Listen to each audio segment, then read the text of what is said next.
এতিয়া বাপৰ প্ৰশ্ন হৈছে পাপ পুণ্য। এতিয়া পাপ কেনেকৈ হয়?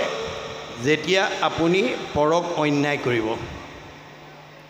পাপায় পৰপীড়নম। পৰ মানে তৃণমূল এটাত বা বিশ্ব ব্ৰহ্মাণ্ডই পৰ, ঈশ্বৰ সমস্ততে আছে দেই ভগৱন্ত। ভগৱন্তই কৈছে মই তোমাক যিটো প্ৰতিভা দিছোঁ মূল কামত ব্যৱহাৰ কৰিবলৈ শিকিবা, তেতিয়া তুমি মোৰ পৰা আৰু পাই থাকিবা। যদদাতি স্বপ্ৰাপ্নতি। আজি আপোনালোকে চাৰিদিনীয়া অনুষ্ঠানটো সৰ্বাংগ সুন্দৰ কৰিবৰ কাৰণে বিভিন্নজনে অন্নদান দিছে, কোনোবাই পায়স দিছে, কোনোবাই চাহ জলপান দিছে, কোনোবাই ধন টকা দিছে, কোনোবাই চাউল দিছে, কোনোবাই আলু দালি দিছে, ইত্যাদি ইত্যাদি। কিন্তু দিয়াত দেখাত খৰচ হৈছে, আচলতে জমা হৈছে। ভগৱানে কৈছে মূল কামত তুমি দুহাতে দিলে মই তোমাক চাৰিহাতে দিম, তুমি এগুণ লগালে তোমাৰ অনন্ত গুণ দিম, মই তোমাৰ ধাৰ নেখাওঁ। একগুণ লগাইলে অনন্ত গুণ হয়, নাজানি মুগুধ সবে ধন সাঞ্চিত হয়। মই জানিব পাৰিলোঁ যে বহুতৰ মানে অন্নদানৰ সাজ থাকিহে গৈছে পৰৱৰ্তী বৰ্ষলৈ। এইটো শুভ লক্ষণ। আপোনালোকে প্ৰত্যেকেই মনতে ভাবিব মই অহা বছৰলৈ ভকতক এসাঁজ খুৱাম, হয়নে? অৰ্থ আৰ্জি বাৰ কিঞ্চিত একো নাহি ফল, যদি নভ জয় হৰি চৰণ কমল। ধন উপাৰ্জন কৰি যদি আমি ঈশ্বৰৰ সেৱাত যদি ব্যৱহাৰ কৰিব নোৱাৰোঁ, সেই ধনৰ কোনো মূল্য নাই। কিয়? দুখ কৰি ধন ধান আৰ্জা যত মানে, কৃষ্ণে এৰে যদি তাকো খাইবে আনে। আপুনি ব্যৱসায় বাণিজ্য চাকৰি কৰি বহুত ধন উপাৰ্জন কৰি পাছবুকত মানে বেংকত আপুনি ফিক্স ডিপজিট কৰি থৈ দিছে, কিন্তু যিদিনা আপোনাৰ বা মোৰ দেহৰ পৰা কৃষ্ণ ওলাই যাব, ফিক্স ডিপজিট কৰা ধনখিনি নমিনীয়েহে উলিয়াই খাই থাকিব, আপুনি খাবলৈ নাপায়, হয় নাই? সেইকাৰণে গুৰুজনে কৈছে নিজ হস্তে আৰ্জি যদি উক জগন্নাথ, কিছু ব্যয় কৰি উক হৰিৰ সেৱাত। জীয়াই থাকোঁতেই এই দুখন হাতেৰে তুমি যি উপাৰ্জন কৰিলা তাৰ কিবা এটা অংশ মূল কামত ব্যৱহাৰ কৰিবলৈ শিকিবা। যিবা কিছু আছে ধন তেজাত আৰু মোহ মন, কিছু ব্যয় কৰা হৰি অৰ্থে। তেবেকে ভকতি বাঢ়ে মাধৱত প্ৰেম চৰে, তেবে ধন নাযায় তাৰ ব্যৰ্থে। ভগৱানৰ কামত যদি যিটো দিব সেইটো ব্যৰ্থ হৈ নাযায়। এক গুণ লগাইলে অনন্ত গুণ হয়। আপুনি এগুণ লগালে অনন্ত গুণ দিব। ভগৱানে ভকতৰ ধাৰ নাখায়, তাৰ উদাহৰণটো দ্ৰৌপদীৰ ক্ষেত্ৰত দেখুৱাই থৈ গৈছে। আপোনালোকে জানে দ্ৰৌপদী ভগৱন্ত কৃষ্ণৰ 16,108গৰাকী ভাৰ্যা, 8গৰাকী চবতকৈ ধুনীয়া আৰু 8গৰাকী কৃষ্ণই বেছি ভাল পায়, তেওঁলোকক অষ্টমহিষী বুলি কোৱা হয়। কিন্তু 8গৰাকীতকৈ দ্ৰৌপদীক বেছি ভাল পায়। এই কথাটো 8গৰাকীয়ে জনাৰ কাৰণে 8গৰাকীৰ মনত খুব আমি ধুনীয়া ধুনীয়া 8গৰাকী থাকোঁতে এওঁ আকৌ দ্ৰৌপদীকো ভাল পায়। কিন্তু কৃষ্ণ চবৰে হৃদয়তে আছে, কোনে কি ভাবিছে চব কথা জানে। তেওঁ ভাবিলে মই অষ্টমহিষীয়ে মই কিয় দ্ৰৌপদীক ভাল পাওঁ, এই কথাটো যদি বাস্তৱ উদাহৰণৰ দ্বাৰা দেখুৱাই নিদিওঁ, অনাগত দিনত এওঁলোকে মোৰ ওপৰত খুব ৰাখি থাকিব। গতিকে এওঁলোকক সংস্কাৰ কৰি দিব লাগিব। এই বুলি তাৎক্ষণিকভাৱে কৰ্ম আঁচনি যুগুতাই লৈ অস্ত্ৰ পৰিচালনা কৰি আছে আৰু দ্ৰৌপদীক আমন্ত্ৰণ কৰিছে। অস্ত্ৰ পৰিচালনা কৰি থাকোঁতে অস্ত্ৰ লাগি আঙুলি কাটি দ্ৰৌপদীৰ আঙুলিৰ তেজ ওলাবলৈ ধৰিলে। তেজ ওলোৱা দেখি 8গৰাকীয়ে ফটা কাপোৰ বিচাৰি ভিতৰ সোমালে। সেই মুহূৰ্ততে দ্ৰৌপদী আহি তেওঁৰ সন্মুখত উপস্থিত হ'ল আৰু কৃষ্ণৰ আঙুলি কাটি তেজ ওলোৱা দেখি তেওঁ অকণো অপেক্ষা নকৰি পিন্ধি যোৱা শাৰীখনৰ আঁচল এটা ফালি তৎক্ষণাত কৃষ্ণৰ আঙুলি বান্ধি তেজ ৰাখি দিলে। বাকী 8গৰাকীয়ে ফটা কাপোৰ লৈ আহি দেখে দ্ৰৌপদীয়ে কৃষ্ণৰ আঙুলি বান্ধি তেজ ৰাখিলে।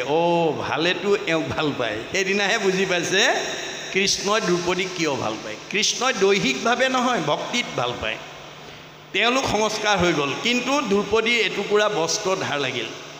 এটুকুৰা বস্ত্ৰৰ ধাৰ অনন্ত বস্ত্ৰৰূপে পৰিশোধ কৰি দি জগতলৈ আদৰ্শ এৰি থৈ গৈছে। কোনদিনা? ৰজস্বলা অৱস্থাত যিদিনা দুঃশাসনে দ্ৰৌপদীক বস্ত্ৰহৰণ কৰিছিল, বস্ত্ৰৰ ধাৰ বস্ত্ৰই পৰিশোধ কৰি অনন্ত বস্ত্ৰৰূপে দ্ৰৌপদীক উদ্ধাৰ কৰিছে। যে দ্ৰৌপদীক যদি দিয়ে আমাক নিদিব কিয়, এই বিশ্বাস আমাৰ লাগিব ভগৱানৰ ওপৰত দেই। বিশ্বাসে পাইবে তাংক তৰ্কে বহুদূৰ। আমি ভগৱন্তক বিশ্বাসেৰে ল'ব লাগিব, তেতিয়া আমি পাম। আমাৰ এজন দাৰ্শনিক পণ্ডিতে কৈছে, be faithful to your land will be faithful to you. আপুনি মাটিডৰাক বিশ্বাস ৰাখি খেতি কৰক, মাটিডৰাই আপোনাৰ বিশ্বাস কেতিয়াও ভংগ নকৰে। আপুনি ভগৱন্তৰ ওপৰত বিশ্বাস ৰাখি কৰ্ম কৰক, আপোনাক ভগৱন্তই কেতিয়াও বিমুখ নকৰে। গতিকে এই তথ্যবিলাক আমাক দি থৈছে। গতিকে আপুনি তৃণমূল এটা আত্মাৰ পৰা ভগৱানে কৈছে, মই তোমাক যিটো প্ৰতিভা দিছোঁ, তুমি পুণ্য অৰ্জন কৰিবলৈ হ'লে মই দিয়া প্ৰতিভাটো মূল কামত ব্যৱহাৰ কৰিবলৈ শিকিবা। মই মানে তৃণমূল এটা আত্মা, মই মানে পৰিয়াল, মই মানে সমাজ, মই মানে অনুষ্ঠান, মই মানে প্ৰতিষ্ঠান, মই মানে দল, মই মানে সংগঠন, মই মানে জড় জগত, মই মানে জীৱ জগত, মই মানে নিখিল জগত। অহমেবাচ মে অগ্ৰে ন অন্যত সৎ পৰম প্ৰচ্ছাদ অহম যো এতৈছ যো অৱশিষ্যতে সুইছয় অহম। আদিত মই, মধ্যত মই, শেষত ময়েই থাকিম। তুমি দেখা জগতখন মিছা, জগত মিথ্যা, ব্ৰহ্ম সত্য, ব্ৰহ্ম সত্য, জীৱ ব্ৰহ্ম এব কেৱলম, জীৱই ব্ৰহ্ম। আপুনি তৃণমূল এটা আত্মাৰ পৰা বিশ্ব ব্ৰহ্মাণ্ডৰ উপকাৰৰ কামত আপুনি এই শৰীৰটো প্ৰয়োগ কৰক। পৰোপকাৰায় ইদম শৰীৰম, পৰৰ উপকাৰী কামত এই শৰীৰটো ব্যৱহাৰ কৰক, পুণ্য হ'ব। মনত ৰাখিব, আপুনি পুণ্য আৰ্জন কৰিব নালাগে, কৰ্ম কৰক, পুণ্য নিজেই হ'ব। এই 4 দিনীয়া কাৰ্যসূচীত আমন্ত্ৰিত অতিথিসকল ভগৱন্ত স্বৰূপ, ভকত ভগৱন্ত অভিন্ন। আপোনালোকৰ প্ৰত্যেকজন সেৱকীয়ে এই 4টা দিনৰ কাৰ্যসূচীত কেনেকৈ ভকতক মই মাত এষাৰ মাতি আনি বহুৱাব পাৰোঁ, কেনেকৈ মই তামোল এখন খুৱাব পাৰোঁ, কেনেকৈ মই চাহ অকণমান মুখৰ আগত দিব পাৰোঁ, কেনেকৈ মই তেওঁক আদৰ অভ্যৰ্থনা কৰিব পাৰোঁ, তাৰ কাৰণে প্ৰতিজনে এই শৰীৰটো ব্যৱহাৰ কৰিবলৈ যত্ন কৰিব। কৃষ্ণ কীৰ্ত নকৰিয়া ভৈলোহো বৰ্বৰ, ইটো হস্ত বাহু মিছা মৃতক খবৰ। এই 4 দিনীয়া কাৰ্যসূচীত ভকতক সেৱা শুশ্ৰূষা ধৰিবৰ কাৰণে আপোনাৰ হাত দুখনত সমৰ্থ থকা স্বত্বেও আপুনি যদি ব্যৱহাৰ নকৰে, আপুনি এই শৰীৰটো যদি এই 4 দিনীয়া যজ্ঞ সৰ্বতোপ্ৰকাৰৰ সাফল্যমণ্ডিত হোৱাত যদি অকণমান আপুনি আত্মনিয়োগ নকৰে, তেতিয়াহ'লে আপোনাৰ এই শৰীৰ ধৰাৰ কোনো সাৰ্থকতা নহ'ব। গতিকে আপুনি পৰৰ উপকাৰৰ কামত ব্যৱহাৰ কৰিবৰ কাৰণে এই শৰীৰটো দিছে বুলি বেদে কৈছে। পৰোপকাৰায় ইদম শৰীৰম পাপায় পৰপীড়নম। আপুনি পাপ বিচাৰিব নালাগে, পাপ আপোনাৰ ঘৰলৈ আহিব। আপুনি কৰ্মৰ ওপৰতে পাপ পুণ্য আপোনাৰ ঘৰলৈ আহিব। গতিকে আপুনি পৰক হিংসা কৰিলে পাপ হ'ব, পাপ হ'লে আপোনাৰ জীৱনলৈ দুখ দুৰ্গতি নামি আহিব, আয়ুস কমাই দিব ভগৱন্তই। গতিকে ইয়াৰ পৰা আমি নিজক বচাব লাগিব। তৃতীয় প্ৰশ্নটো কি আছিলে বাপৰ?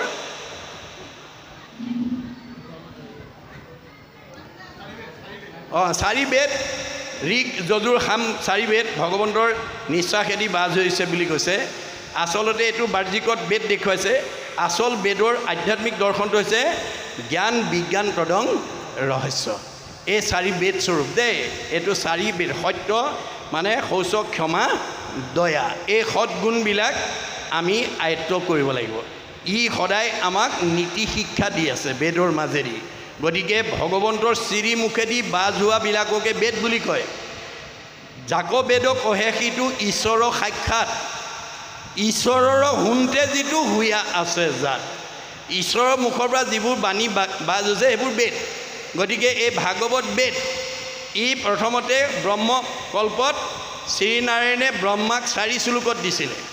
ব্ৰহ্মাই 6 শ্লোকক নাৰদক দিলে, নাৰদে 8 শ্লোকত ব্যাসক দিলে, ব্যাসে 10 শ্লোকক শুকক দিলে, শুকে 12 শ্লোকত পৰীক্ষিতক কোৱা ভাগৱত আজি আমি বৰ ৰাইডিঙীয়া নামঘৰ বহি শুনি আছোঁ, হয় নাই? গতিকে স্বাদত অমৃতময় পৰম আনন্দ ৰস পূৰ্বতে আছিলা বৈকুণ্ঠত। এই ভাগৱত প্ৰথমতে বৈকুণ্ঠত আছিল। কৃষ্ণৰ কৃপাটো পাছে অৰ্ধেক বয়স গৈলে পাইলা ব্ৰহ্মা পদ্ম কলপত। ব্ৰহ্মা দিলা নাৰদক ইটো ফলৰ ৰহস্যক, নাৰদে ব্যাসক আনি দিলা নগৈল তিলেক ভাগি ইডালে সিডালে লাগি শুক মুখে মাটিত নামিলা।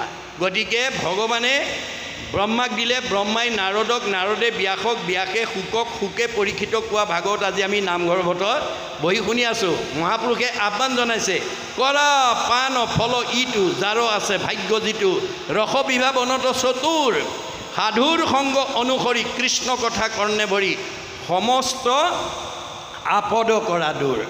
আমাৰ জীৱনৰ সকলো আপদৰ পৰা আমি মুক্ত হ'ব পাৰিম যদি ভাগৱত শুনিব পাৰোঁ। মনত ৰাখিব কথাটো।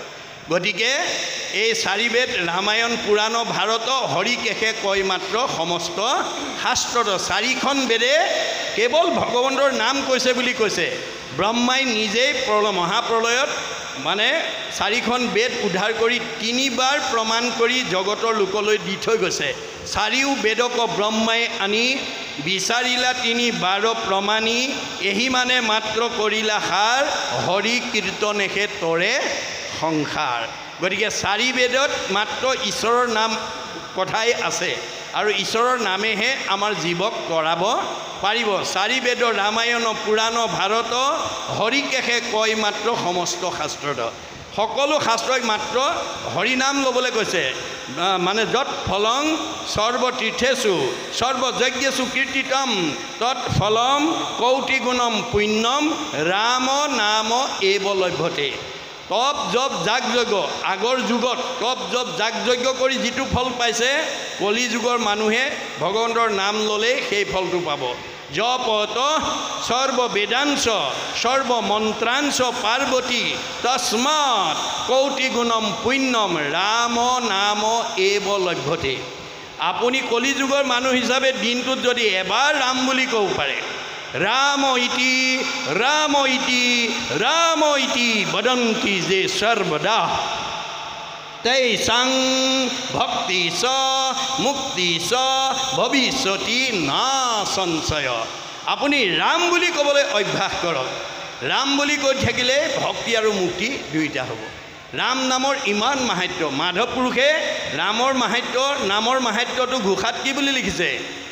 অৰা শবদক উচ্চাৰণতে ৰাম ৰাম ৰাম ৰাম ৰাম, মুখ হন্তে বাজ হুইয়া পলাই পাপ মানে। ৰাম নামৰ ৰা বুলি কোৱাৰ লগে লগে ভিতৰৰ পাপবিলাক ওলাই যাব। অপুণ্য মানে হুৱে অভ্যন্তৰ ৰাম ৰাম ৰাম ৰাম ৰাম, ম বুলি আতি মাৰয় কপাত টানে। আৰু ম বুলি জপাই দিয়াৰ লগে লগে পুণ্যবিলাক সোমাই যাব। বিজ্ঞানে কৈছে ৰা বুলি কোৱাৰ লগে লগে এঙাৰ গেছবোৰ ওলাই যাব আৰু ম বুলি কোৱাৰ লগে লগে অক্সিজেন গেছ সোমাই যাব। আপুনি দিনটোত যিমান ৰাম নাম উচ্চাৰণ কৰি দেহৰ পৰা এঙাৰ গেছ উলিয়াই অক্সিজেন ভৰাব পাৰিব, সিমানে বাতবিষ নাইকিয়া হ'ব, মন আনন্দিত হ'ব, বন্ধ্যা নাৰীয়ে পুত্ৰ পোৱাৰ যোগ্যতা লাভ কৰিব পাৰিব। মুকং কৰোতি বাচলং পংগুলংঘতে গিৰিং যৎ কৃপা তমহং বন্দে পৰমানন্দ মাধৱ। মোৰ কৃপা হ'লে বুবাই কথা ক'ব পাৰিব, মোৰ কৃপা হ'লে খুৰাই পৰ্বত বগাব পাৰিব, মোৰ কৃপা হ'লে অন্ধই চকুৰে দেখিব, মোৰ কৃপা হ'লে বন্ধ্যা নাৰীয়ে পুত্ৰ নাপাব। কিয়? মাত্ৰ বিশ্বাস কৰিব লাগিব। এই তথ্য আমাক 4 বেদে দিছে। 4 বেদ অন্য একো নহয়, ভগৱন্তৰ মুখৰ বাণী।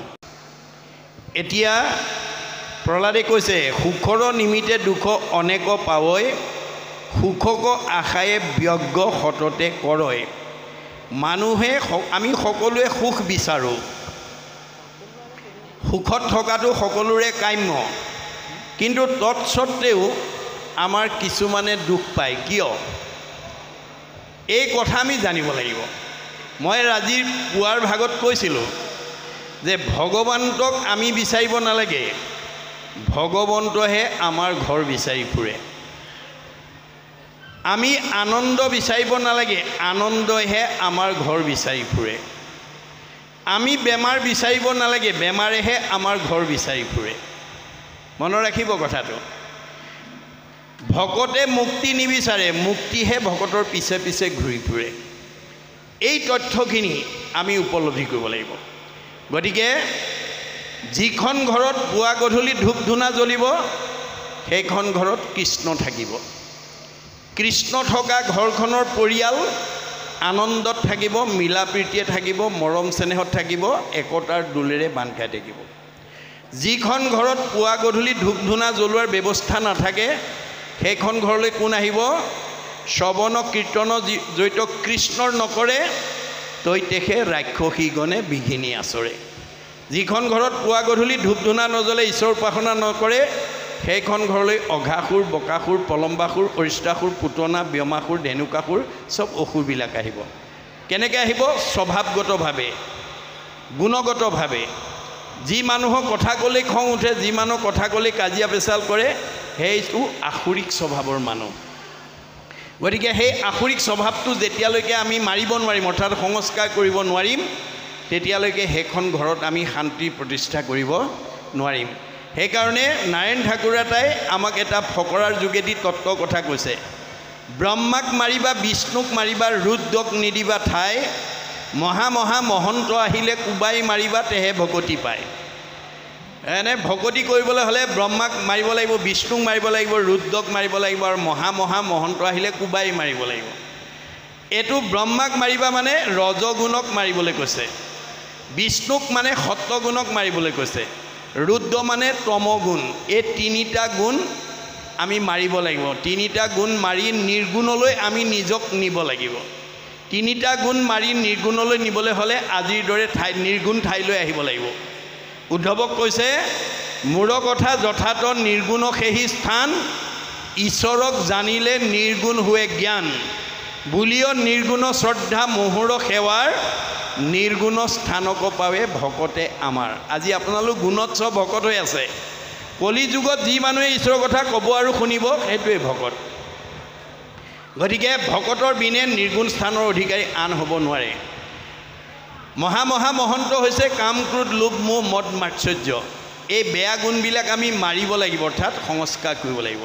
তেতিয়াহে আমি ভক্তিৰ আশ্ৰয় ল'ব পাৰিম বা ভকতি আমাৰ ঘৰলৈ আহিব। গতিকে আপুনি যদি কেৱল সুখ বিচাৰিছে, কিন্তু সুখ ক'লৈ আহে তাক যদি নাজানে, সুখ বিচাৰি পাব দুখৰ উপৰি দুখ। অৰ্থাৎ আপুনি নিজৰ সুখৰ কাৰণে যদি আনক দুখ দিব বিচাৰে, আমাৰ সমাজত এতিয়া বহুত মানুহে আনক দুখ দি নিজে কেনেকৈ সুখী হওঁ তেনেকৈ ভবা মানুহৰ সংখ্যা বেছি। আনক দুখ দি হ'লেও মই সুখী হ'ব বিচাৰোঁ, কিন্তু সেইজনে সুখ বিচাৰি পাব দুখৰ উপৰি দুখ। আমাৰ এজন দাৰ্শনিক পণ্ডিতে কৈছে, we need not cut down the tree to get at the fruit. এজোপা গছৰ ফলকেইটা পাবৰ কাৰণে গছজোপা আমি গুৰিটো কাটিব নালাগে। We need not cut down the tree to get at the fruit. In order to perfect human society it is not necessary for us to destroy the family or the nation. আমি এখন সমাজ গঢ়িবলৈ গৈ, আমি নিজক গঢ় দিবলৈ গৈ আমি নিজৰ সুখৰ কাৰণে আনক যাতে দুখ দিব লগা নহয়। আনক দুখ দিব লগা হ'লে আপুনি সুখ বিচাৰি পাব দুখৰ উপৰি দুখ। এই তথ্য দি আছে দেই। গতিকে সুখক আশায়ে ব্যগ্য সততে কৰয়, কিন্তু তেওঁ কি হ'ব? হৰি ভজি বাকো অৱসৰ নাপাইলেক, এতেকে মৰি ঘূৰ নৰকে যাইবেক।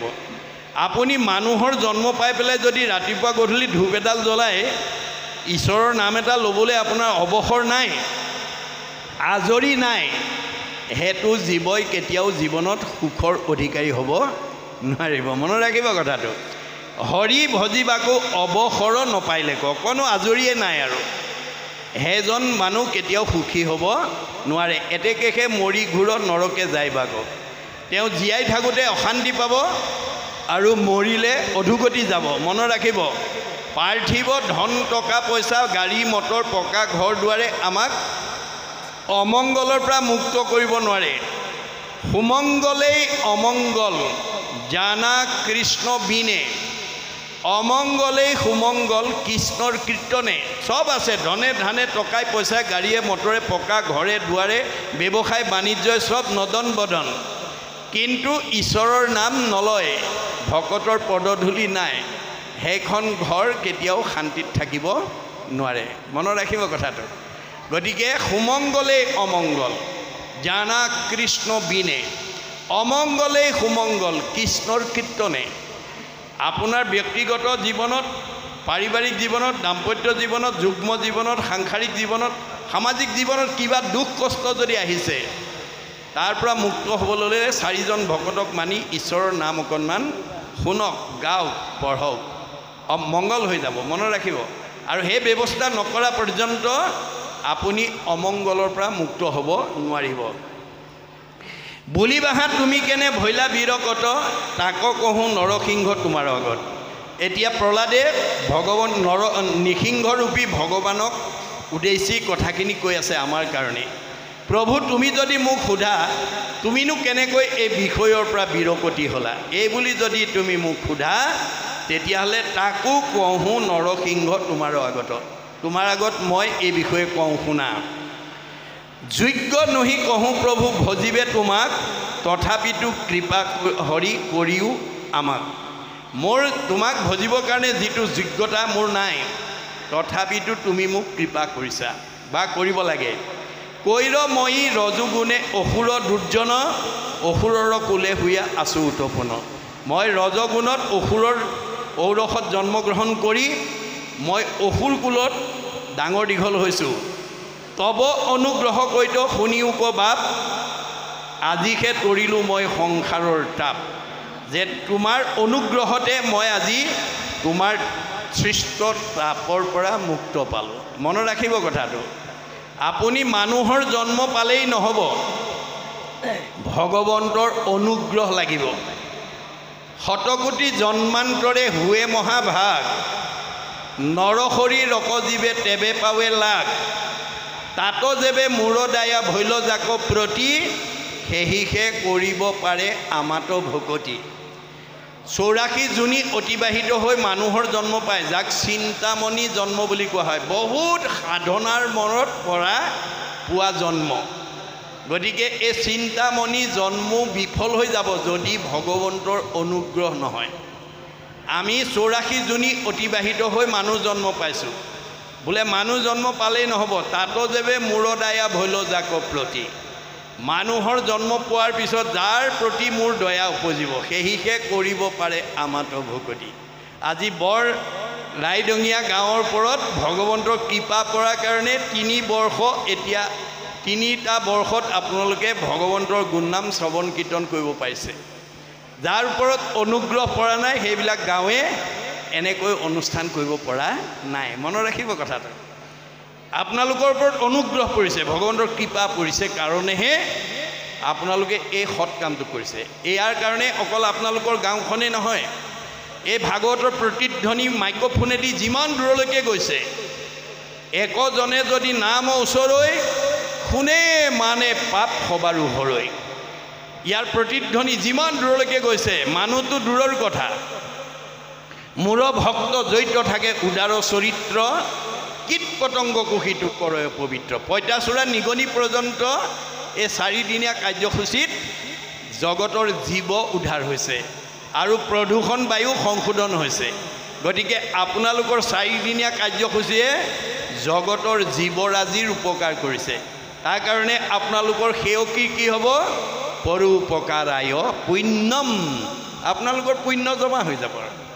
গতিকে এই পৰ উপকাৰ কৰ্মবিলাকত আমি আত্মনিয়োগ কৰিব পাৰিব লাগিব, তেতিয়াহে বিষয়ৰ প্ৰতি বিৰকতি। জগতৰে সুহৃদ তুমিহে নাৰায়ণ, সংসাৰক কৃপাতেবে নোহে কি কাৰণ।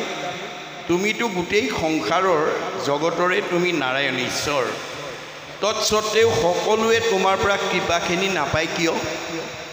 তোমাৰ কৃপাৰ পৰা কিয় কিছুমান মানুহ বঞ্চিত হয়? ইহাৰ উত্তৰ কহোঁ তোমাৰ আগত। ইয়াৰ কাৰণটো তোমাৰ আগত কওঁ শুনা। সেৱা অনুৰূপে হৈ প্ৰসাদ সতত। তোমাৰ এটা স্বভাৱ আছে, তুমি সেৱা অনুপাতেহে কৃপা কৰা। যেহি খোজে ধৰ্মাদিও পাৱে সেহি নৰে, তোমাক নভজি সিটো আত্মঘাত কৰে। তুমি হৃদয়তে আছা, যোনে যেনেকৈ ভাৱনা কৰে তুমি সেই ভাৱনা মতে মনৰ কামনা পূৰণ কৰা। তৎসত্ত্বেও কিছুমানে তোমাক নভজি আত্মঘাতী হ'ব লগা হয়। আত্মঘাতী মাতে ডিঙিত ৰছী লগোৱাটো কোৱা নাই দেই। এই আত্মঘাতীটোৱে আমাৰ আত্মাৰ অধোগতিৰ কথাটো কৈছে। আমি সৎগতি হৈ আহি 84 জুনি অতিবাহিত হৈ মানুহ জন্ম পালোঁ।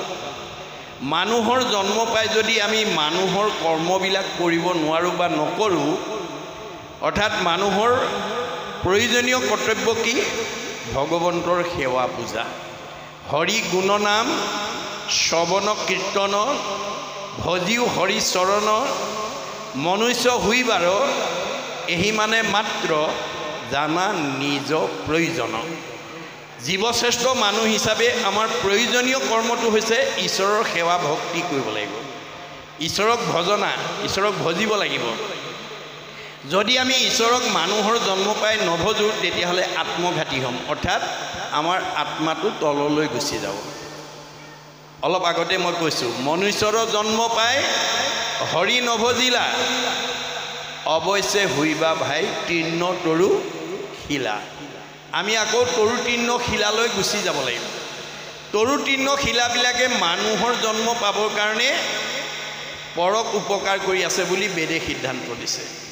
পৰোপকাৰায় ফলন্তি বৃক্ষা, গছবিলাকে ফল দি আছে, নিজে নাখায়, আনক খুৱাইছে, জীৱ জন্তুক খুৱাইছে, মানুহক খুৱাইছে, আনৰ উপকাৰ কৰি দিছে।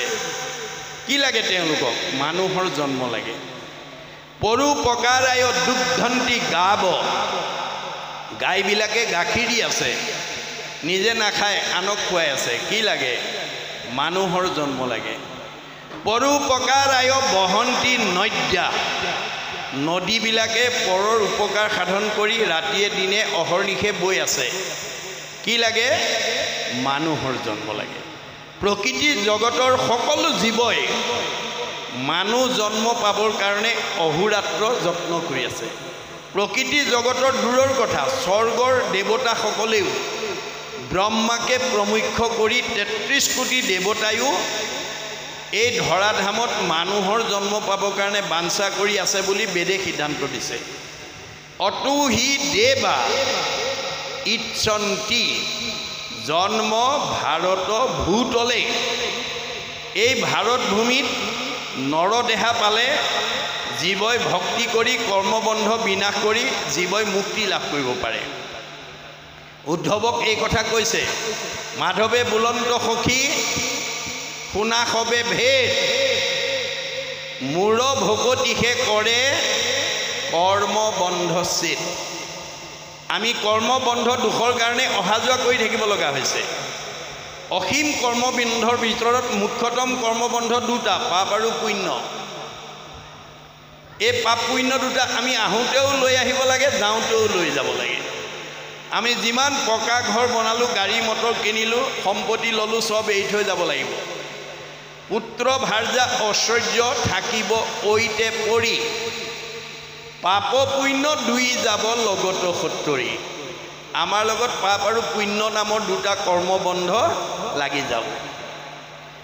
এতিয়া পুণ্য টোপোলা বেছি হ'লে ওপৰলৈ যাব জীৱ, আৰু পাপৰ টোপোলা বেছি হ'লে তললৈ আহিব। তললৈ অহাটোক কয় আত্মঘাতী, আৰু ওপৰলৈ যোৱাটোক কয় সৎগতি। জীৱৰ মৃত্যু নাই, হয় সৎগতি, নহয় আত্মঘাতী বা অধোগতি। আজিৰ দৰে যদি আমি ঈশ্বৰৰ কথা শুনি থাকোঁ, আমাৰ জীৱ সংস্কাৰ হ'ব আৰু সৎগতি হ'ব। যদি ঈশ্বৰৰ কথাৰ পৰা আমি বিৰত হৈ থাকোঁ, আমাৰ জীৱ আকৌ অধোগতি বা আত্মঘাতী হ'ব লাগিব। এইটোৱেই জীৱৰ চক্ৰ। চক্ৰবৎ পৰিৱৰ্তনতে দুখানিচ সুখানিচ। সুখ দুখৰ চকৰিটো ভগৱানে এনেধৰণে ঘূৰাই পেলাই জীৱক লৈ বিনোদ বিলাস আনন্দ কৰি আছে। আজি ইয়ালৈ অহা চবেই আমি একান্ত মনে কৃষ্ণ কথা শুনিব লাগে। অৰ্জুনক কৈছে যে বৰৰাইডঙীয়া গাঁৱৰ যুৱকসকল আৰু সমূহ ৰাইজৰ দ্বাৰা অনুষ্ঠিত 4দিনীয়া ভাগৱত চক্ৰলৈ অহা চবেই যদি একান্ত মনে কৃষ্ণ কথা শুনি দিয়ে, চবকে যদি মই সমান নম্বৰ দি দিব লাগে, মোৰ জীৱক লৈ কৰা মায়াৰ বজাৰখন বন্ধ হৈ যাব। হয়নে? মই সেইকাৰণে ভাগৱত শুনিবলৈ অহা কিছুমানক মায়াৰ প্ৰভাৱত মূল খুঁটিৰ পৰা আঁতৰাই দিওঁ। ৰীতে হঠাং ইয়ৎ প্ৰতীয়েত ন প্ৰতীয়েত স্বাত্মানি তৎ অবিদ্যাত্মানু যথা যভাসু যথা তমঃ।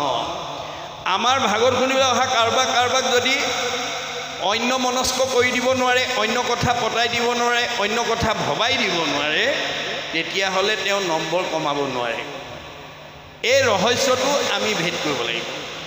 গতিকে আমি আজি কৃষ্ণ কথা শুনি জন্ম জন্মান্তৰ কাৰণে পুণ্য ল'বৰ কাৰণে আহিছোঁ, কিন্তু ভগৱন্তই তাতে আকৌ আমাক মায়াৰ দ্বাৰা বিপথে পৰিচালিত কৰিবৰ কাৰণে চেষ্টা কৰিব।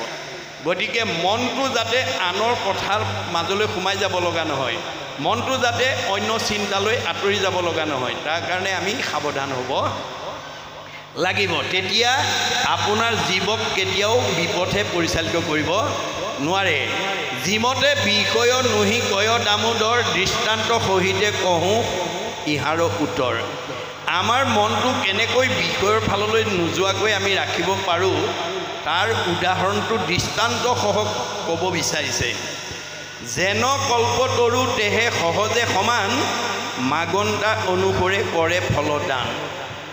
এতিয়া ভাগৱত কল্পতৰু বৃক্ষ, ভগৱন্ত কল্পতৰু বৃক্ষ স্বৰূপ। ভকত কল্পতৰু, পাৰিজাত কল্পতৰু। কল্পতৰু মানে যি বিচাৰে তাকে পায়।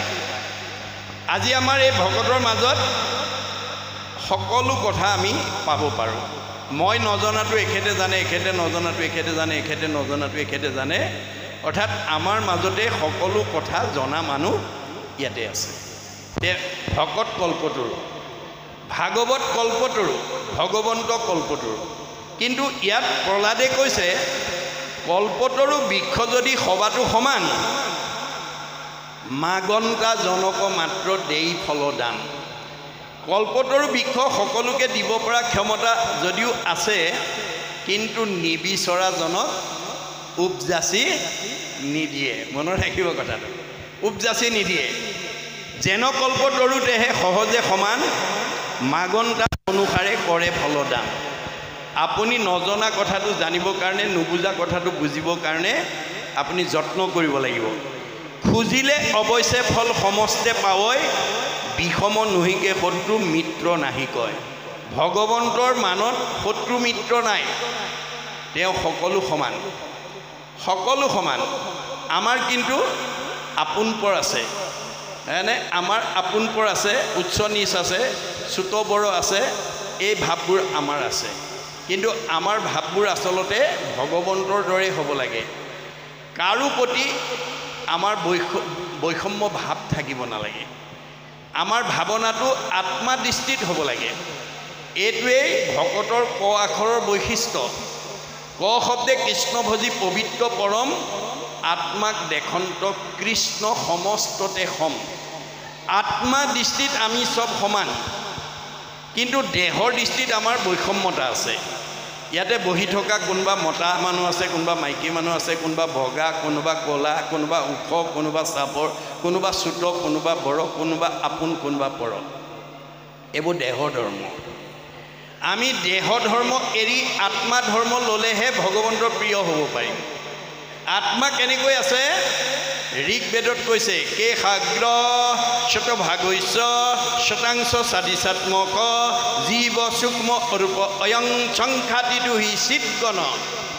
আমাক যদি কোনোবাই প্ৰশ্ন কৰে পৰম ব্ৰহ্মৰ অংশ আত্মা আমাৰ দেহ জগতত কিমান পৰিমাণে আছে, তেতিয়া ঋগ্বেদক দোহাই দি ক'ব লাগিব, চুলিৰ আগ এডাল 10,000 ভাগ কৰি এভাগ ল'লে যিমান সূক্ষ্ম অণু হয়, সিমান সূক্ষ্ম অনুৰূপে গুৰি পৰুৱাত যিমান, হাতীটোতো সিমান, বুঢ়া মানুহত যিমান, কেঁচুৱা ল'ৰাটো সিমান।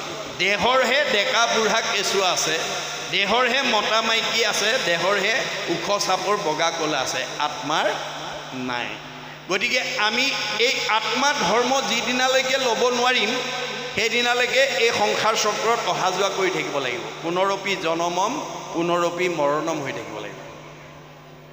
গতিকে দেহ ধৰ্ম যিহেতু বিনাশী, দেহ আজি আছে কালিলৈ নাই, দেহ ধৰ্ম ল'লে আমি মায়া ধৰ্ম লোৱা হ'ব। মায়া ধৰ্ম লৈ ভগৱন্তৰ ওচৰলৈ যাব নোৱাৰিম। এতিয়া আমি আত্মা ধৰ্ম ল'ব লাগিব। আত্মা সৰ্বত্ৰতে সম, আত্মা শাশ্বত, আত্মা অবিনাশী, আত্মা মানে সনাতন। গতিকে আমি যেতিয়ালৈকে আত্মা ধৰিব নোৱাৰিম তেতিয়ালৈকে আমি অহা যোৱা কৰি থাকিব লাগিব। বিষ্ণুময় দেখে যিটো সমস্ত জগত, জীৱন্ততে মুক্ত সিটো অচিৰ কালত। শাহুৱেকেও বোৱাৰীকক ভাবিব লাগিব আত্মা দৃষ্টিত এই মোৰেই ছোৱালী, আৰু যিখন ঘৰৰ বোৱাৰীয়েকেও আত্মা দৃষ্টিত শাহুৱেকক এওঁ মোৰেই মাতৃ বুলি ভাবিব। সেইখন ঘৰত শাহু বোৱাৰীৰ মাজত কোনোদিন মনোমালিন্য হ'ব নোৱাৰে। যদি শাহুৱেকে দেহ দৃষ্টিত বোৱাৰীয়েকক এওঁ আমুকৰ জীয়েক বুলি ভাবে, আৰু বোৱাৰীয়েকেও শাহুৱেকক যিদিনালৈকে এওঁ আমুকৰ মাক বুলি ভাবিব, মোৰ নিজৰ মাতৃ নহয় বুলি ভাবিব, সেইদিনালৈকে দেহ ধৰ্ম লোৱা হৈ থাকিব। দেহ ধৰ্ম যেতিয়ালৈকে ল'ব মনৰ বৈষম্যতাৰ পৰা মুক্ত হ'ব নোৱাৰিব। মনত ৰাখিব কথাটো। গতিকে আত্মা ধৰ্ম ল'বৰ কাৰণে আমি যত্নপৰ হ'ব লাগিব, তেতিয়া আপুনি জীৱন্ত মুক্ত হৈ যাব। মৰাৰ পিছত মুক্তিটো গুৰুজনৰ দৰ্শন নহয়, জীৱন্ত মুক্ত। আপুনি জীৱন্ততে শত্ৰুশূন্য হ'ব লাগিব, জীৱন্ততে দেহৰ বিকাৰৰ পৰা মুক্ত হ'ব লাগিব। আৰু সেইটো স্থানত উপনীত হ'বলৈ হ'লে আজিৰ দৰে শাস্ত্ৰ ভাগৱত শুনিব লাগিব। শাস্ত্ৰ অনুবৰ্তী শত্ৰু নুহি উত্তপন। যি মানুহে শাস্ত্ৰ শুনে, পঢ়ে আৰু বুজে, সেইজনৰ কেতিয়াও শত্ৰু উৎপত্তি হ'ব নোৱাৰে বুলি ভাগৱতে কৈছে। কিয়? তেওঁ ব্যৱহাৰ কৰিব জানে। শাস্ত্ৰ শুনা মানুহে ব্যৱহাৰ কৰিব জানে। শাস্ত্ৰ শুনা মানুহৰ ব্যৱহাৰ কেনেকুৱা? সমানত মৈত্ৰী, উত্তমত সৎকাৰ, দৰিদ্ৰত দয়া কৰি বেক বাৰম্বাৰ। আমি শাস্ত্ৰ শুনি জ্যেষ্ঠজনক মান্যতা দিবলৈ শিকিব লাগিব। জ্যেষ্ঠ বুলি কওঁতে কোনোবা বয়সতো মোতকৈ ডাঙৰ হ'ব পাৰে, জ্ঞানতো কোনোবা ডাঙৰ হ'ব পাৰে। জ্ঞানতেই জ্যেষ্ঠ হওক বা বয়সতেই জ্যেষ্ঠ হওক, জ্যেষ্ঠজনক আমি সন্মান কৰিবলৈ শিকিব লাগে। সমানজনক আমি বন্ধুভাৱেৰে শিকিব লাগে। আৰু নিজজনক অৰ্থাৎ আপোনাতকৈ দুৰ্বল বা কম শিক্ষিত সৰুজনক আমি মৰমৰ চকুৰে চাবলৈ শিকিব লাগে। এই তিনিটা গুণ যাৰ গাত থাকিব তেওঁ সংসাৰত শত্ৰুশূন্য হৈ থাকিব, তেওঁক বেয়া পোৱা মানুহ নাই। গতিকে আমি পুথিগত ডিগ্ৰী দি ছোৱালী এজনী কাৰোবালৈ ঘৰলৈ বিয়া দিলেই নহ'ব। ছোৱালীজনীক পুথিগত ডিগ্ৰীৰ লগত আধ্যাত্মিক আৰু নৈতিক শিক্ষা দিব লাগিব।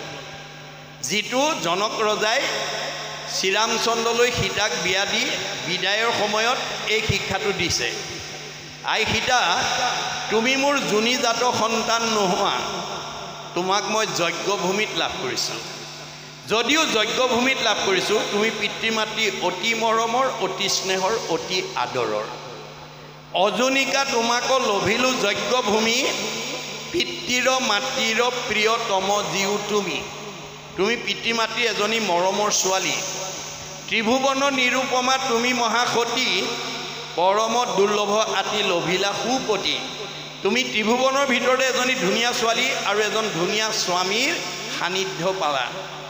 আই সীতা, স্বামীৰ সান্নিধ্য পালেই নহ'ব, তোমাৰ দায়িত্ব আৰু কৰ্তব্য আছে। কি আছে? সতী স্ত্ৰী সকলৰ স্বামীহে ভূষণ, কদাচিতো নলংঘিবা স্বামীৰ বচন। তুমি এজনী সতী তিৰোতা হিচাপে তোমাৰ প্ৰথম অলংকাৰ হ'ব স্বামী ভক্তি। তুমি স্বামীৰ বাক্য কেতিয়াও উলংঘা নকৰিবা, স্বামীক নুসুধাকৈ ক'লৈকো নাযাবা, আৰু স্বামীৰ মনত আঘাত পোৱাকৈ কোনো বাক্য নিক্ষেপ নকৰিবা। অকল স্বামী সেৱাতে আবদ্ধ নাথাকিবা, একচিত্তে সেৱা কৰি বাহা সৰ্বক্ষণে, কৰিবা শুশ্ৰূষা শহুৰ শাহুৰৰ চৰণে। স্বামীৰ লগতে শহুৰ শাহুৰকো তুমি যথোচিতভাৱে শ্ৰদ্ধা ভক্তি মৰম আদৰ কৰিবা। তাতেই সীমাবদ্ধ নাৰাখিবা। নকৰিবা অৱহেলা দেউৰ সবক, কৰিবাহা দয়া আতি সমস্তজনক। ঘৰখনত থকা দেউৰ ননন্দী জেঠাল বৰ্জনাকে প্ৰমুখ্য কৰি সকলোকে মৰম চেনেহ শ্ৰদ্ধা ভক্তি কৰিবা। তেতিয়া কি হ'ব? তেবে তজু শুদ্ধ যশ বাঢ়িব সংসাৰে, ইহপৰ লোকে সুখ মিলিব তোমাৰে। তেতিয়া তোমাৰ মৰম আদৰ স্নেহত সন্তুষ্ট হৈ পৰিয়ালে সমাজত তোমাক এজনী ভাল বোৱাৰী পালোঁ বুলি প্ৰশংসা কৰিব। আৰু ভাল বুলি ক'লে তুমি জীয়াই থাকোঁতে শান্তি পাবা আৰু মৰিলে সদ্গতি পাবা। এই আধ্যাত্মিক শিক্ষা, এই নৈতিক শিক্ষাটো আমি ল'ৰা ছোৱালীক দিব লাগিব। এই নৈতিক শিক্ষা নিদিয়াকৈ আপুনি কোনোবা এজনী ছোৱালী doctorate degree, doctor, engineer, officer, প্ৰবক্তা, অধিবক্তা কৰি বিয়া দিব পাৰিব, কিন্তু নৈতিক আৰু আধ্যাত্মিক শিক্ষা যদি নিদিয়ে, ছোৱালীজনীয়ে যদি নিজৰ পুথিগত ডিগ্ৰীক প্ৰাধান্য দি শহুৰ শাহুৰ আগৰ দিনৰ এম ই স্কুললৈ এল পি স্কুলত পঢ়া শহুৰ শাহুৰ বুলি যদি শিক্ষাগত অৰ্হতা কম বুলি যদি শহুৰ শাহুৰক মান্যতা নিদিয়ে, তেতিয়াহ'লে সেইজনী বোৱাৰী কেতিয়াও শহুৰ শাহুৰৰ প্ৰিয় হ'ব নোৱাৰে। মনত ৰাখিব কথাটো। যাৰ কাৰণে এই আধ্যাত্মিক শিক্ষা নজনাৰ কাৰণে আজি আমাৰ বহুত পৰিয়ালত বিবাহ বিচ্ছেদ হৈছে বা বোৱাৰী শহুৰ শাহুৰ বা পৰিয়ালৰ পৰা আঁতৰি আহিব লগা হৈছে, এইখিনি কথা নজনাৰ কাৰণে। কিন্তু ভাগৱতৰ দৰ্শন যেতিয়া জানিব, সেইজনী বোৱাৰীক কেতিয়াও কোনেও বেয়া পাব নোৱাৰিব। গতিকে এই কথা আমাক কৈছে, সেইমতে প্ৰভু তুমি নহিকা বিষম, যিটোজনে ভজে তাক ভজা নৰোত্তম। কল্পতৰু বৃক্ষ যেনেকৈ যি বিচাৰে তাকে পায় আৰু বিচৰাজনকে যেনেকৈ তেওঁ দিয়ে, তুমিও কল্পতৰু বৃক্ষ স্বৰূপে তোমাক ভজাজনক তেনেকৈ তুমি কৃপা কৰা। নাই, আমাক দুটা ৰূপত দেখুৱাইছে, এটা মতা মানুহ, এগৰাকী মাইকী মানুহ। এই মতা আৰু মাইকী মানুহটো ভগৱানে সৃষ্টি কৰিছে কিহৰ কাৰণে? সৃষ্টিৰ কাৰণে দেই। জীৱৰ মতা মাইকী নাই, দেহৰহে মতা মাইকী আছে। গতিকে মতা মানুহেই হওক বা মাইকী মানুহেই হওক, আপুনি দেহ দৃষ্টিত নাচাই আত্মা দৃষ্টিত তেওঁক মান্যতা দিব। কৰ্মদোষত কৰ্মবন্ধতাৰ কাৰণে, পূৰ্বজন্মৰ কিবা কৰ্মবন্ধতাৰ কাৰণে কাৰোবাৰ স্বামী ঢুকাইছে, কাৰোবাৰ স্ত্ৰী ঢুকাইছে, সেইটো ভগৱন্তৰ ইচ্ছা, তাত আপোনাৰ মোৰ হাত নাই। গতিকে ভগৱানৰ কৰ্মত আপুনি কাৰোবাক উপহাস কৰা, কাৰোবাক মানে নিন্দা কৰাৰ অধিকাৰ আপোনাক দিয়া নাই। আপুনি আত্মা দৃষ্টিত মান্যতা কৰক আৰু সেই স্বামীহীন ভাৰ্যাগৰাকীক বা ভাৰ্যাহীন স্বামীজনক আপুনি পুতৌ কৰক, মৰম কৰক অকণমান। সেইটোহে আপোনাৰ অধিকাৰ আছে, সেইটোহে আপোনাক দিছে। সকলো প্ৰাণীকে আত্মব্ৰত জ্ঞান কৰি পাৰিলে আপুনি দয়া মৰম কৰক, কাকো হিংসা বা তাচ্ছিল্য নকৰিব। কৰিব পাৰিব, আপোনাৰ আয়ুস কাটিব। আপুনি কোনোবা ভাৰ্যাহীন স্বামীক, কোনোবা স্বামীহীন ভাৰ্যাক যদি অপমান কৰে, আপুনি যদি তাচ্ছিল্য কৰে, উপহাস কৰে, আপোনাৰ পাপ হ'ব। আৰু পাপ হ'লে আপোনাৰ আয়ুস কাটি দিব ভগৱানে, আৰু আপুনি দুখ কষ্ট ভুগিব লাগিব। এয়া বেদৰ মত। পাপায় পৰপীড়নম। আপুনি কোনোবা ভাৰ্যা নাইকিয়া মানুহজনক আপুনি উপহাস কৰিছে নেকি বাৰু? হেয় জ্ঞান কৰিছে নেকি বাৰু? যদি কৰিছে আপুনি পাপৰ অধিকাৰী হ'ব। আপুনি পাপ বিচাৰিব নালাগে, আপোনাৰ ভাৱে পাপ লৈ আহিব। এজন জ্ঞানী মানুহে আনক মোক সন্মান কৰা বুলি ক'ব নালাগে। জ্ঞানী মানুহজনক সকলোৱে সন্মান কৰিবই। আৰু এজন দুষ্ট মানুহে কাকো ক'ব নালাগে মোক অনাদৰ কৰিব বুলি। দুষ্ট মানুহক, স্বভাৱ বেয়া মানুহক মানুহে ঘৃণা কৰিবই, লেই চেই কৰিবই। গতিকে গুণত পূজা, আমাক গুণী হ'বলৈহে কৈছে দেই। গতিকে কাৰোবাক উপহাস কৰাৰ উদাহৰণ ভাগৱতে দিয়া নাই। ভাগৱতে কৈছে যে আত্মা দৃষ্টিত বিপদগ্ৰস্তজনক দয়াৰ মৰমৰ চকুৰে চাবা, পাৰিলে উপকাৰ কৰিবা, কাকো ঘৃণা বা নিন্দা নকৰিবা। গতিকে আমি শাস্ত্ৰ মতৰ পৰা বাহিৰলৈ গৈ আমি সমাজত যাতে বিভ্ৰাট আনিব লগা নহয়, তাৰ প্ৰতি আমি সদায় সচেতন হ'ব লাগিব। কৃষ্ণ এতিয়া কৈছে, সেইমতে প্ৰভু তুমি নহিকা বিষম, যিটোজনে ভজে তাকো ভজা নৰোত্তম। ভগৱানৰ বৈশিষ্ট্য কি? যি ঈশ্বৰক ভজিব, ঈশ্বৰে তাকো কৃপা কৰিব। যদাতি স্বপ্ৰাপ্নতি। আপোনাক কিবা এটা প্ৰতিভা দিছে, গুণ দিছে, শক্তি দিছে, আপুনি আনৰ উপকাৰৰ কামত যদি ব্যৱহাৰ কৰে, আপোনাক আৰু দি থাকিব ভগৱানে। মনত ৰাখিব। কিন্তু আপুনি গাঁওখনৰ ভিতৰত জ্ঞানী মানুহ হৈ, শিক্ষিত মানুহ হৈ যদি অজ্ঞানী শিক্ষাহীনজনক যদি নিন্দা কৰে, মনত আঘাত পোৱাকৈ কথা কয়, তেতিয়া আপুনি পৰীক্ষিতৰ দৰে, ব্যাসৰ দৰে অভিশপ্ত হ'ব লাগিব।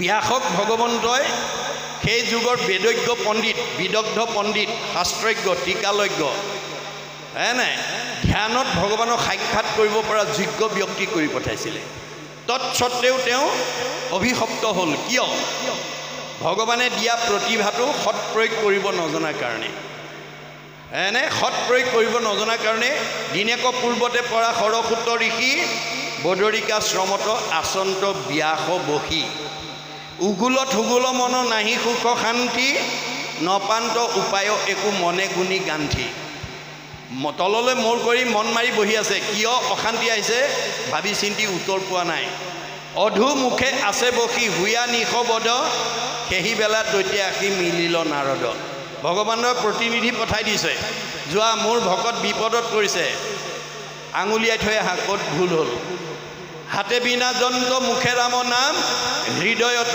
কৃষ্ণ মূৰ্তি স্ফূৰ্তি অবিশ্ৰাম নাৰায়ণ নাৰায়ণ আহি গ'ল নাৰদক দেখাৰ লগে লগে ব্যাস সচকিত হৈ গ'ল আহা আহা দেৱৰসী বুলি পাদ্য অৰ্ঘ্য আচমনি লৈ আসনত বহুৱাই উদ্দেশ্য ব্যাখ্যা কৰিছে পাদ্য অৰ্ঘ্য পাদ্য মানে ভৰি ধোৱা পানী অৰ্ঘ্য মানে মুখ ধোৱা পানী বেদৰ মতে ভৰি ধোৱা পানীয়ে ভকতক মুখ ধুবলৈ দিব নালাগে মুখ ধোৱা পানীটো বেলেগ কৰি ৰাখিব লাগে আমি নজনাৰ কাৰণে ভৰি ধোৱা পানীয়ে মুখ ধুবলৈও দি আছোঁ এইটো সংস্কাৰ কৰিব দেই আৰু ভকতজনক সেৱা এটা কৰি আশীৰ্বাদ নোলোৱালৈকে উদ্দেশ্য ব্যাখ্যা নুসুধিব এইটো গৃহস্থী ধৰ্মৰ নিয়ম নহয় আমাৰ এই দৰ্শনটো নজনাৰ কাৰণে ওচৰৰ যদি আইগৰাকী কাৰোবাৰ ওচৰৰ মানুহ এঘৰলৈ গ'ল বা ওচৰৰ বাপ এজন যদি আন এঘৰৰ ওচৰলৈ গ'ল এই আমুকহে আহিছে আমুকীহে আহিছে বুলি চোতালতে সুধিব কেলৈ আহিছিলে আই বা কেলৈ আহিছিলে বাপ বোলে এই বাপক লগ কৰিব আহিছিলোঁ বোলে বাপ নাই নহয় ক'লৈ গ'ল এই মাত্ৰ বজাৰ কৰিবলৈ ওলাই গ'ল বোলে হয় নেকি বোলে হয় তেনেহ'লে যাওঁগৈ বোলে যোৱাকৈ আমাৰ চোতালৰ পৰাই খেদে ভকতক নাই কিন্তু ভকত যে ভগৱন্তৰ ৰূপে আহিছিল হৰিৰ মূৰ্তিক হৰি ভক্তক দেখিবা শক্তি অনুৰূপে তাৰ প্ৰীতি আছে বা দেহৰহে ওচৰ আঁতৰ আছে আত্মাৰ নাই গতিকে আত্মা সৰ্বব্যাপ্ত সমস্ত জগতে ব্যাপী আছো মই হৰি সকলোতে ভগৱন্ত ব্যাপ্তমান হৈ আছে ওচৰ আঁতৰটো দেহৰহে ধৰ্ম আত্মাৰ ধৰ্ম নহয় ওচৰে হওক বা আঁতৰে হওক প্ৰথমতে আমন্ত্ৰণ কৰি আনি বহুৱাই লৈ সেৱা এটা কৰিহে উদ্দেশ্য ব্যাখ্যা সুধিব লাগে এইটো আমাৰ গৃহস্থী ধৰ্মৰ নিয়ম কাৰণ আপোনাৰ ঘৰলৈ অহা অতিথিজনক যদি আপুনি ধূপ এটা শক্তি অনুসৰি যদি আছে ধূপ এডাল জ্বলাওক নাই যদি ঠাইখন মোহাৰি সেৱা এটা কৰক অন্য নহ'লেও ভকতজনে সেৱা এটা কৰিলে দুটা শব্দ ক'ব অ' হৰি অ' ৰাম হৰি মানে হৰতি পাপ ইতি হৰি সেই আত্মাটোৱে কৈ দিলে প্ৰভু এই ঘৰখনৰ পৰিয়ালৰ সকলো পাপবিলাক তুমি হৰণ কৰি লৈ যোৱা অ' ৰাম ৰাম নামত ৰমন কৰি চৈতন্য কৰি ৰাখা জীয়া মানুহ কৰি ৰাখা এতিয়া আমাৰ বহুত মানুহ মৰা মানুহ হৈ আছে গতিকে আমি জীয়া মানুহ হ'বলৈ শিকিব লাগে কপিলে মাকক কৈছে মা তুমি জীয়া মানুহৰ দৰে থাকিবলৈ চেষ্টা কৰিবা মাকে কৈছে বোপাই মৰা মানুহ আছে এই মৰা মানুহৰ সংখ্যাই বেছি এতিয়া পৰিয়ালত সমাজত গাঁৱত মৰা মানুহৰ সংখ্যা বেছি মৰা মানুহ কোনবিলাক সাধুৰ সংগে কৃষ্ণ কথা নুশুনে যি নৰ জীৱন্ততে মৰা সিটো অধম পামৰ আজিৰ দৰে ভাল সমাজলৈ আহি মনত ভাল লগা কথা আনন্দ লগা কথা যি নুশুনে যাৰ মনটো সদায় দুখ বেজাৰ লাগি থাকে সেইটো জীয়াতে মৰা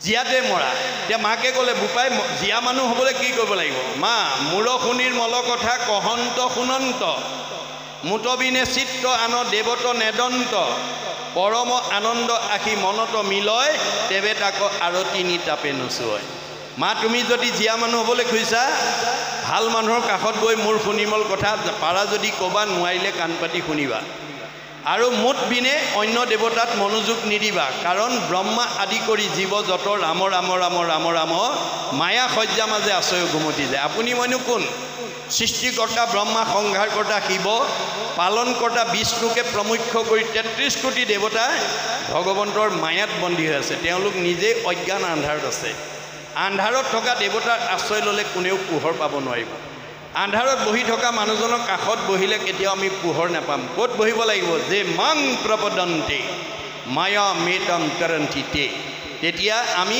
পোহৰ থকা অৰ্থাৎ ভগৱন্তই কৈছে মই পোহৰ মোৰ ওচৰত আশ্ৰয় লোৱা তেতিয়া তোমাক মোৰ অজ্ঞান আন্ধাৰে দুখ দিব নোৱাৰে। তেতিয়া তোমাৰ কি হ'ব? পৰম আনন্দ আহি মনত মিলে। আপুনি আনন্দ বিচাৰিব নালাগে, আপোনাৰ আনন্দ আপোনাৰ ঘৰলৈ বিচাৰিব লাগিব। ডায়েবেটিছ বেমাৰ আপুনি বিচাৰিব নালাগে, ডায়েবেটিছ বেমাৰে আপোনাৰ ঘৰ বিচাৰি ফুৰিব। ভাল ভাল খাই কোমল বিচনাত দেৰিলৈকে কোন শুই থাকে? আপুনি ভাল ভাল খাই কোমল বিচনাত যদি বেদী দুপৰলৈকে শুই থাকে, আপুনি ছমাহ শুই থাকক, আপোনাৰ ঘৰলৈ ডায়েবেটিছ আহিবই। আৰু আপুনি ডায়েবেটিছ বেমাৰ বিচাৰিব নালাগে, ডায়েবেটিছ বেমাৰ আপোনাৰ ঘৰলৈ আহিব। গতিকে বেদে কৈছে শৰীৰ শ্ৰম, আমি শাৰীৰিক পৰিশ্ৰম কৰিব লাগে। প্ৰাতসে উঠিয়া, ৰাতিপুৱা সোনকালে উঠি যিমানে আপুনি কৰ্ম, প্ৰাতসে উঠিয়া কৰোঁ গৃহকৰ্মগণ, বাহিৰে ভিতৰে কৰোঁ গোময় শুঞ্চন। ৰাধিকা সতীয়ে গুৰুজনৰ ওচৰত সেই নিদৰ্শন কৈছে। যিমান সোনকালে উঠি আপুনি পুৱাৰ সৌৰশক্তি আহৰণ কৰিব, সিমানে সৃজনী শক্তি অটুট পাব। ৰাতিপুৱা সৌৰশক্তি আহৰণ কৰা নৱদম্পতীয়ে সন্তান জন্ম দিবৰ কাৰণে চিজাৰিনৰ প্ৰয়োজন নাই, নৰ্মেল দিব পাৰে। যাৰ কাৰণে বিশ্ববিখ্যাত বৈজ্ঞানিক আইনষ্টাইনে কৈছে, science without religion is blind, religion without science is lamp. যিটো ধৰ্মত বিজ্ঞান নাই অন্ধ, আৰু যিটো বিজ্ঞানত ধৰ্ম নাই খুৰা। ধৰ্ম আৰু বিজ্ঞান ওতঃপ্ৰোতভাৱে সম্বন্ধ। বেদে এই সিদ্ধান্ত আমাক দি আছে, আমাক ভাগৱতে সেই শিক্ষা দি আছে। এইখিনি আমি উঠি অহা প্ৰজন্মক দিব লাগিব। এতিয়া কৈছে সেইমতে তেওঁৰ লগত শত্ৰু মিত্ৰ নাই, সেইমতে প্ৰভু তুমি নুহিকা বিষম, যিটো জনে ভজে তাকো ভজা নৰোত্তম। যি ঈশ্বৰক ভজিব ঈশ্বৰে তেওঁক কৃপা কৰিবই, ঈশ্বৰক নভজাজন বিভিন্ন দিশত তেওঁ দুখ কষ্ট পাবই। এইটো কথা ভাগৱতে কৈছে। তজু ভিত্ত নাৰদৰ পদে মহাশয়, তোমাকো জানিলোঁ তানক কৃপায়ে নিশ্চয়। তোমাৰ ভক্ত নাৰদৰ সান্নিধ্যত মই তোমাক কেনেকৈ ভক্তি কৰিব লাগে এই জ্ঞান মই পালোঁ। এতিয়া আজিৰ দৰে সাধুৰ সমাজত যেতিয়া আমাৰ ল'ৰা ছোৱালী আহিব প্ৰতি বছৰে, তেওঁলোকে কেনেকৈ ভকতক সেৱা কৰিব লাগে, কেনেকৈ শ্ৰদ্ধা কৰিব লাগে নিজেই জানিব। আপুনি নিশিকালেও তেওঁলোকে দেখিয়েই শিকিব। আদৰ্শটো মাত্ৰ আমি প্ৰতিষ্ঠা কৰিব লাগিব। নাৰদৰ পাশে মোক নিও নাৰায়ণ, নৃসিংহৰ আগেতেহে কৰন্ত প্ৰাৰ্থন।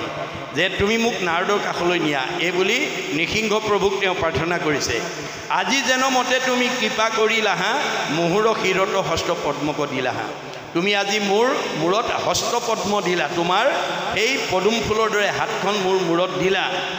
এহিমতে নাৰদেও বুলি আপোনাৰ পূৰ্বে মোক কৃপা কৰি লন্তৰি শিষাৰ। গতিকে মোৰ 5 বছৰ বয়সতে নাৰদেও মোক এই কৃপা কৰিছিল, মোৰ মূৰত হাত দিছিল। সেহি মই দৈত্য শিশু নাৰদ সেৱক, কোনোমতে পাহৰিব টান চৰণক। মই গৰ্ভত থাকোঁতেই দয়ালু নাৰদ পিতৃ সমান, মাতৃক দিলন্ত পৰম জ্ঞান, ভক্তিৰ লক্ষণ হ'ব কহিল, গৰ্ভতে মোক উপদেশ দিল। মাতৃ পাহৰিলা লোভিয়া স্বামী, ঋষিৰ প্ৰসাদে সুমৰো আমি। মাতৃ গৰ্ভতে ল'ৰা ছোৱালী শিক্ষা ল'ব, মনত ৰাখিব। সেইকাৰণে আইসকল ভক্তিমতী হ'ব লাগে। আজিৰ দৰে অনুষ্ঠানলৈ আহি সৎ সন্তান কেনেকৈ জন্ম দিব লাগে মাকে জানিব লাগিব। গতিকে মাতৃ গৰ্ভত থকাৰ পৰাই সন্তানে শিক্ষা গ্ৰহণ কৰে। 2য় মাহত অংগভেদ, 3য় মাহত লিংগভেদ, 4ৰ্থ মাহত সপ্তধাতু সম্পন্ন, 5ম মাহত মাকে খোৱা অন্ন আপ্যায়নী নাৰীয়ে গৰ্ভতে শিশুৱে খাব পৰা হয়। সেইকাৰণে 5 মাহত পঞ্চামৃত খোৱা নিয়ম আজিও আমাৰ সমাজত প্ৰচলিত হৈ আছে। পঞ্চামৃত মানে দধি দুগ্ধ ঘৃত মধু শৰ্কৰা, এইকেইটা সাত্বিক অন্ন। 5 মাহত এদিন খালেই নহ'ব, 10 মাহ 10 দিনলৈকে যিগৰাকী মাতৃয়ে সাধ্য অনুসৰি এই পঞ্চামৃত গ্ৰহণ কৰিব, গৰ্ভতে শিশুটো মেধাৱী হ'ব, পণ্ডিত হ'ব, সুশ্ৰী হ'ব, নিৰোগী হ'ব, সৰ্বগুণাকৰ হ'ব। আৰু মাকে যদি লোভৰ বশৱৰ্তী হৈ মানে 5 মাহৰ পিছৰ পৰা যদি অতি জ্বলা, অতি টেঙা, অতি মছলাদায়ক বস্তু খায়, জ্বলা টেঙা লোণ খাৰ আদি কৰি মাৱে খাৱে যত যত, তাৰ ৰসগয়া শৰীৰে পৰয়, মূৰ্ছা যাই সেহি মত। মাকৰ দুখত শিশুটো গৰ্ভতে ৰোগীয়া হৈ আহিব। গতিকে গৰ্ভত থকা অৱস্থাত অতি জ্বলা, অতি টেঙা, অতি মিঠা, অতি মছলাদায়ক দ্ৰব্য মাতৃসকলে খাব নালাগে। এইটো ভাগৱতৰ দৰ্শন, এইটো বেদৰ দৰ্শন। এই নিয়মবোৰ জানিব লাগিব। গতিকে তেওঁক মোক গৰ্ভতেই এই সৎ জ্ঞান দিয়াৰ কাৰণে মই তেওঁৰ কথা পাহৰিব নোৱাৰোঁ। যেন অনুগ্ৰহ মোক কৰিলা ঋষি তোমাৰো আগত কহোঁ পৰমহৰ্ষি। যে তেওঁ কেনেকৈ মোক কৃপা কৰিলে, অনুগ্ৰহ কৰিলে মই তোমাৰ আগত কওঁ শুনা। সৰ্বযুক্ত কোপ ইটো ভৈলেক সংসাৰ তাতে কাম আশা কৰি নৰে বাৰম্বাৰ। আপুনি যদিও পকা ঘৰৰ তলত গাড়ী মটৰ উঠি ফেনৰ তলত বহি আছোঁ বুলি বৰ ধুনীয়া পৰিৱেশত আছোঁ বুলি ভাবিছে, আমাৰ বেদৰ মতে আমি এটা গাঁতত সোমাই আছোঁ। আমি প্ৰত্যেকেই এটা গাঁতত সোমাই আছোঁ। আমাৰ গাঁতটোৰ নাম কি? সংসাৰ গৰ্তে পৰি আছে লোক, মোহত অন্ধ নেৰাই দুখ সুখ, কাল ভুজংগে দংশী লৱৈ প্ৰাণ, কৃষ্ণ বিনে কোনে কৰিবে ত্ৰাণ। আমি আধ্যাত্মিকভাৱে চবেই এটা সংসাৰ নামৰ গাঁতত সোমাই আছোঁ। মনৰ কামনা পূৰণ কৰিছে, হাঁহি মাৰিছোঁ, আৰু মনৰ কামনা পূৰণ হোৱা নাই, দুখত ভাগি পৰিছোঁ। এই সুখ আৰু মোহৰ মাজতে আমাৰ দিনবোৰ গৈ আছে। তাতে কাল নামৰ সাপটোৱে দিনে দিনে দংশন কৰি আছে। সূৰ্য উদয় আৰু অস্ত যোৱাৰ লগে লগে আমি মৃত্যুৰ ফালে এদিন এদিন আগবাঢ়ি গৈ আছোঁ। গতিকে কৃষ্ণত ভকতি বিনে আমাক কোনে উদ্ধাৰ কৰিব, এই কথা ভাগৱতে কৈছে। গতিকে কোনো আশী নৰে ঘূৰ সংসাৰত পৰে, একোকালে ইটো ভৱ সাগৰ কণে। ঈশ্বৰত ভক্তি বিনা এই সংসাৰ সাগৰৰ মাজৰ পৰা, সংসাৰ গৰ্তৰ পৰা আমি মুক্ত হ'ব নোৱাৰোঁ। সংসাৰীৰো সংগে মই পৰিবাক চাইলোঁ, তজু ভিত্ৰ অনুগ্ৰহ তেৱেশে এৰাইলোঁ। গতিকে ভকতৰ অনুগ্ৰহৰ পৰা যেতিয়া আমি আঁতৰি আহিম, সংসাৰ গৰ্তত অহা যোৱা কৰি থাকিব লাগিব। পুনৰপি জনমম পুনৰপি মৰণম হৈ থাকিব লাগিব। আজিৰ দৰে যদি সাধুৰ সংগ পাওঁ, শাস্ত্ৰগুৰু উপদেশ পাওঁ, তেতিয়াহ'লে আমাৰ জীৱ সংস্কাৰ হৈ নিজৰ অহা ঘৰখনলৈ গুচি যাব দেই। 7টা ষ্টেপ পাৰ হৈ যাব।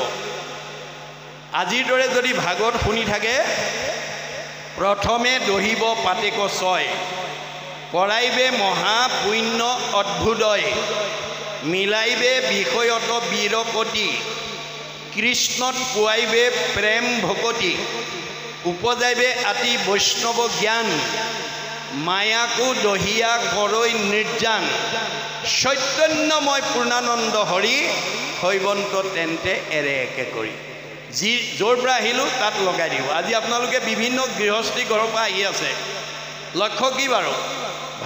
ভাগৱতৰ ব্যাখ্যা সামৰিলে খাই বৈ নিজৰ নিজৰ ঘৰলৈ ঘূৰি যাম। কোনোবাই একেবাৰে ইয়াতে থাকিম বুলি আহিছে নেকি বাৰু? নাই অহা। বা কালিলৈ অনুষ্ঠান শেষ হ'লে নিজৰ ঘৰলৈ ঘূৰি যাম।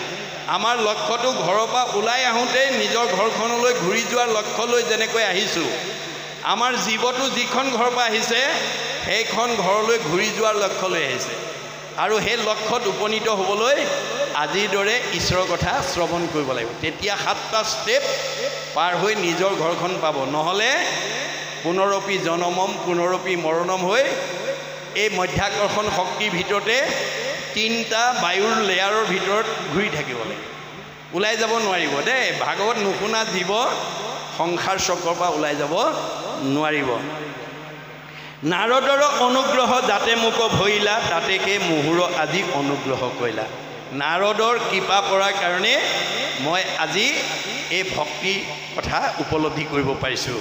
মোৰ প্ৰাণক ৰাখিলা হা প্ৰভু তুমি আশী, তজু নুহি অনুগ্ৰহ ইটো কহিলোঁ প্ৰকাশী। গতিকে এই অনুগ্ৰহ আজি তোমাৰ নোহোৱা হ'লে মোৰ কেতিয়াও জীৱন ৰক্ষা নহ'লহেঁতেন। মোৰ প্ৰাণ ৰক্ষা কৰিলা। মোক অনুগ্ৰহে ইটো ৰূপ নধৰিল, নুহি ইটো শুনিও প্ৰভু দায়াশীল। যে মোৰ অনুগ্ৰহৰ কাৰণে তুমি এই ৰূপ ধৰা নাই, মোক কাটিবাক লাগি পিতৃ খেদি গৈলা, অদ্ভুত ৰূপক ধৰি তাহাংক বধিলা। যে মোক বধিবৰ কাৰণে যেতিয়া পিতৃয়ে খেদিয়াইছিল, তেওঁক বধ কৰিবৰ কাৰণে তুমি এই ৰূপ ধাৰণ কৰিলা। নিজ ভিত্ত নাৰদৰ বচন ৰাখিলা, মোৰ মনে এহি মানুহ তাতেহে মাৰিলা। গতিকে মোৰ নিজক ভিত্ত হিচাপে নাৰদৰ যি বচন, এই বচন তুমি আজি ৰক্ষা কৰিলা আৰু মোকো তুমি মৃত্যুৰ পৰা ৰক্ষা কৰিলা। এই বুলি নাৰদে প্ৰহ্লাদে ভগৱন্তৰ ওচৰত নিবেদন কৰিছে। ইয়াৰ মাজেদি আমাক কি শিকাইছে?